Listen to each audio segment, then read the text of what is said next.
Queen Elizabeth हमेशा जहां भी जाती है अपने पास ये बैग क्यों रखती है? इसका रीजन जानकर आपके होश उड़ जाएंगे और आपके स्क्रीन पर जो वर्कर बॉम्ब को फाइनल टच दे रहा है ये वही फैटमैन है जो नागासाकी पर गिराया गया था। और एक देश ऐसा भी है जहां ट्रैफिक जाम पूरे 10 दिन तक लग गया था। इस वीडियो में आप ऐसे ही सिर चकरा देने वाले फैक्ट्स जानोगे जो यूट्यूब पर कोई नहीं बताएगा। फैक्ट नंबर 1, यह photo American engineer Harold Edgerton ने 1950 में खींची थी। इस फोटो को कैद करने के लिए इन्होंने एक कैमरा डिजाइन किया था क्योंकि उस समय ऐसा कोई भी कैमरा नहीं था जो इतनी तेजी से न्यूक्लियर एक्सप्लोजन की फोटो को ले सके। आपने ठीक सुना, ये न्यूक्लियर एक्सप्लोजन की तस्वीर है और ये कैमरा एक सेकंड के 6000 से 15000 के फ्रेम को कैप्चर कर सकता था। और यकीन नहीं होगा लेकिन इस न्यूक्लियर एक्सप्लोजन की फोटो को एक सेकंड के 10 लाख हिस्से से पहले खींचा गया था। मतलब इतने पुराने समय में भी इतने अमेजिंग काम होते थे। फैक्ट नंबर 2, फोटो में जो प्लेन आप अभी देख रहे हो ये वही प्लेन था जिसने जापान के हिरोशिमा और नागासाकी पर बम गिराए थे। इसका नाम B-29 था और स्क्रीन पर वर्कर जिस बॉम्ब को फाइनल टच दे रहा है ये नागासाकी पर गिराया गया फैटमैन है और ये लिटिल बॉय जिसे हिरोशिमा पर गिराया गया था। और ये फोटो ठीक नागासाकी पर गिराए एटॉमिक बॉम्ब की है जिसे ऊपर से लिया गया था। और ये हमला इतना खतरनाक था कि इसने 70,000 लोगों की जान ले ली थी। और ये बगल में तस्वीर हिरोशिमा पर गिराए गए एटॉमिक बॉम्ब की है। फैक्ट नंबर 3, 1899 में खींची गई ये फोटो आपको हैरान कर देगी। इस फोटो में ऑस्ट्रियन क्लास के बच्चे का ग्रुप है और लास्ट वाली लाइन में जो लंबे लड़की की फोटो है वो और कोई नहीं बल्कि एडोल्फ हिटलर है। फोटो खिंचवाते इन बच्चों को शायद नहीं पता था कि आगे चलकर ये कितनी बड़ी तबाही मचाएगा। हिटलर इतना बेरहम था कि इसने 60 लाख यहूदी को मौत की नींद सुला दी थी और इसमें 15 लाख तो बच्चे ही थे। स्क्रीन पर जो आप देख रहे हो ये उस वक्त की तस्वीर है जब ये लोग अपनी मौत का इंतजार कर रहे थे। इसमें दिख रही एक औरत अपने बच्चों को लिए हुए है और कुछ ही मिनटों के बाद इन्हें भी गैस चैम्बर में बंद करके मार दिया जाएगा। 30 अप्रैल 1945 ये वो दिन था जब हिटलर ने खुद को गोली मारकर सुसाइड कर ली थी। हिटलर ने गोली मारने से पहले साइनाइड कैप्सूल खा लिया था ताकि जब वह खुद को गोली मारे तो उसके बचने की कोई गुंजाइश ही ना हो। फैक्ट नंबर 4, सबसे बड़ी passenger ship RMS Titanic England से 10 अप्रैल 1912 को निकला था। शिप पर 2240 क्रू मेंबर और पैसेंजर सवार थे लेकिन 4 दिन बाद यह टाइटैनिक आइसबर्ग से टकरा जाता है और इससे लगने वाले झटके से टाइटैनिक डूब जाती है जिसमें 1517 लोगों की मौत हो जाती है। और ये वही रेयर आइसबर्ग की फोटो है जिससे कभी ना डूबने वाला टाइटैनिक डूब गया था, जिसे एक ऑक्शन में 10,000 से 15,000 डॉलर में बेच दिया गया था। टाइटैनिक के डूबने से पहले इसके 2 टुकड़े हो गए थे जो अलग अलग जगह समुद्र में जा मिलते हैं। फैक्ट नंबर 5, ट्रैफिक में घंटों फंसना दिमाग पर क्या असर डालता है यह आप अच्छी तरह जानते होंगे लेकिन आप लकी हो क्योंकि आपने कभी ट्रैफिक जाम में 10 दिन तक फंसने का एक्सपीरियंस नहीं लिया। बात अगस्त 2010 की है जब बीजिंग तिब्बत एक्सप्रेस वे पर ट्रैफिक जाम देखा गया था। यह ट्रैफिक जाम 1-2 घंटे तक नहीं बल्कि पूरे 10 दिन तक लगा था। आप अंदाजा लगा ही सकते हो कि गाड़ी में बैठे लोगों की क्या हालत हुई होगी। फैक्ट नंबर 6, आज के हॉलीवुड हो या बॉलीवुड फिल्में इनमें बोल्ड सीन को दिखाना कोई नया नहीं है लेकिन क्या आप जानते हो 1915 में आई फिल्म हाइपरक्रैट्स ये पहली एक ऐसी फिल्म थी जिसमें बिना कपड़ों की लेडी को दिखाया गया था। इस फिल्म को लुइस वेबर ने डायरेक्ट किया था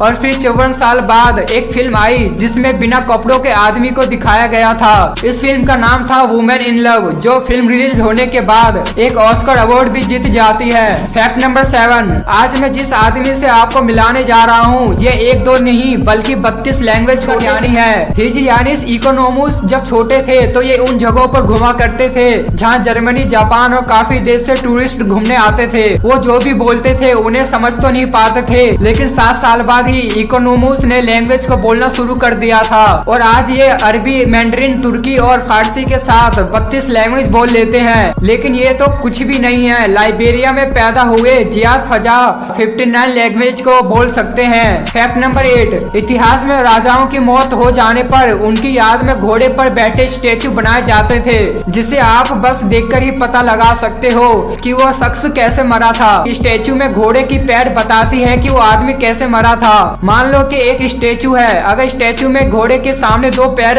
एक साथ हवा में दिखाया गया है तो इसका मतलब होता है कि उस सवार आदमी की मौत लड़ाई करते समय हुई है। और अगर घोड़े के सामने के पैरों में से एक हवा में है तो इसका मतलब होता है कि लड़ाई में लगी चोट चोट से उस आदमी की मौत हुई है। और घोड़े के आगे के दोनों पैर अगर जमीन पर हो तो आदमी की मौत नेचुरल हुई है। फैक्ट नंबर 9, चैनल ये फ्रांस की लग्जरी फैशन ब्रांड है। इस ब्रांड ने खुद के 2 मिनट के एड को बनाने के लिए $33 मिलियन खर्च कर डाले थे।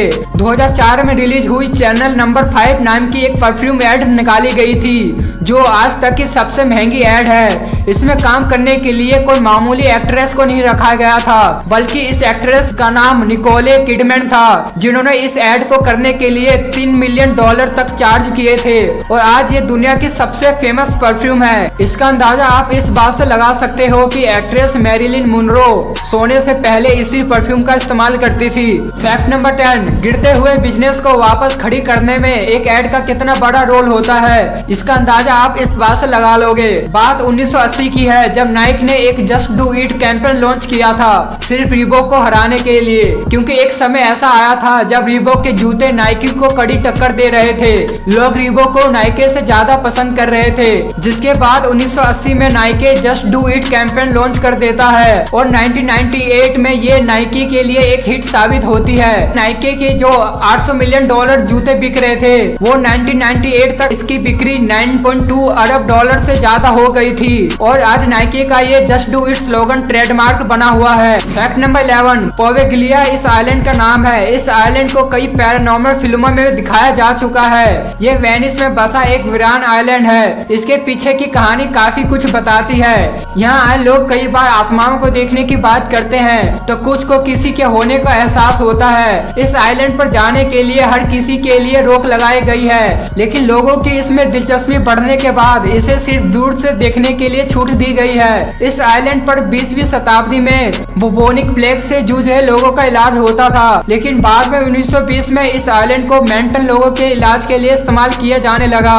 और आज यहाँ जाने पर यह आइलैंड बेहद शांत और वीरान रहता है, जो देखने में बेहद ही खतरनाक और डरावना लगता है। बुबोनिक प्लेग को ब्लैक डेथ यानी काली मौत कहा जाता था। पहली बार इस बीमारी ने 5 करोड़, दूसरी बार यूरोप की 1/3 आबादी और तीसरी बार इसने 80,000 लोगों की जान ले ली थी। फैक्ट नंबर 12, गूगल पर हर रोज करोड़ों क्वेश्चन पूछे जाते हैं, जिसे सुनकर आप अपनी हंसी को रोक नहीं पाओगे। जैसे कि पति को कैसे बनाए अपना जोरू का गुलाम, कैसे पता करे कि पति को क्या पसंद है। ये सभी गूगल पर सर्च किए गए वो सच हिस्ट्री की लिस्ट है, जिसे शादी के बाद औरतें सबसे ज्यादा गूगल करती हैं। सुनकर आपको भरोसा नहीं होगा, लेकिन ये सभी सीक्रेट क्वेश्चन गूगल के रिकॉर्ड से पता चले हैं। ऐसे कई क्वेश्चन की लिस्ट गूगल के पास है। और हैरानी की बात है कि क्या ये अपने हस्बैंड से डरती है, क्योंकि ये हस्बैंड से डायरेक्ट पूछने के बजाय गूगल पर ज्यादा सर्च करना ट्रस्टेड समझती है। मतलब कुछ भी। खैर, लेकिन आप तो गूगल पर बिल्कुल ट्रस्ट मत करना, क्योंकि ये क्या पता कब ये आपकी हिस्ट्री का डाटा इंटरनेट पर डाल दे, कोई नहीं जानता।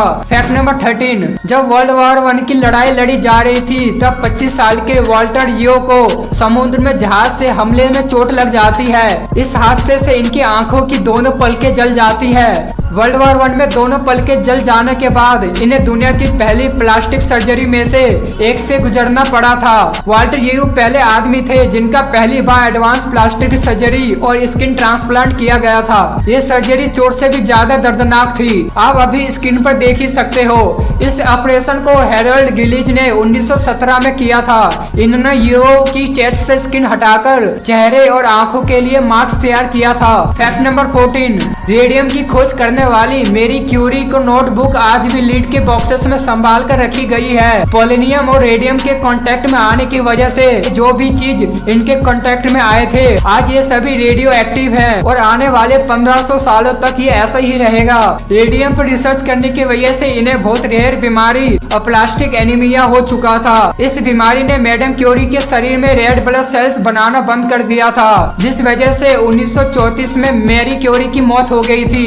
इनकी रिसर्च की हुई नोटबुक आज फ्रांस में लीड के बॉक्स में रखा गया है। फैक्ट नंबर 15, कोई भी देश हो वो अपने लीडर को मुसीबत से बचाने के लिए उनके साथ कई सीक्रेट सिक्योरिटी लगाते हैं, जो देखने में तो बिल्कुल आम सी लगती है, लेकिन उसे दुश्मनों को पहचानना सिरदर्द वाला काम हो जाता है। इंग्लैंड की क्वीन एलिजाबेथ की सेफ्टी भी इसी तरह की जाती है। ये हमेशा अपने साथ एक हैंड बैग को रखती है, जो बॉडी लैंग्वेज कम्युनिकेशन डिवाइस होता है, और अगर वो किसी मुसीबत में आ जाती है तो उनका ये बैग एक सिग्नल की मदद से सीक्रेट कोड स्टाफ तक भेजता है। मान लो वो किसी मीटिंग में बोलने से बचना चाहती है तो इस बैग को वो एक हाथ से दूसरे हाथ में पकड़ लेती हैं और इस तरह उनके स्टाफ एलिजाबेथ की जगह बात करते हैं। और जब वो मीटिंग से बोर हो जाती है तो वो मीटिंग रोकने के लिए अपने हैंडबैग को जमीन पर रख देती है। दोस्तों ये वीडियो अगर आपको पसंद आती है तो इसे लाइक और चैनल को सब्सक्राइब जरूर कर लेना।